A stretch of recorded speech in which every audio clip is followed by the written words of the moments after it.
Kelompok Houthi dilaporkan kembali melancarkan serangan rudal terhadap Israel pada hari Sabtu 28 Juni 2025. Peristiwa ini terjadi hanya beberapa hari setelah seruan gencatan senjata diumumkan.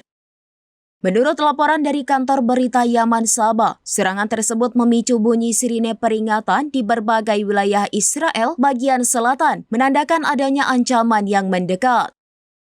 Otoritas penyiaran Israel kemudian menginformasikan bahwa sebuah ledakan rudal terdeteksi di area Arad sebelah timur Beersheva menyusul bunyi sirine tersebut. Lebih lanjut, juru bicara militer Israel membenarkan adanya peluncuran satu rudal dari Yaman yang menargetkan Israel.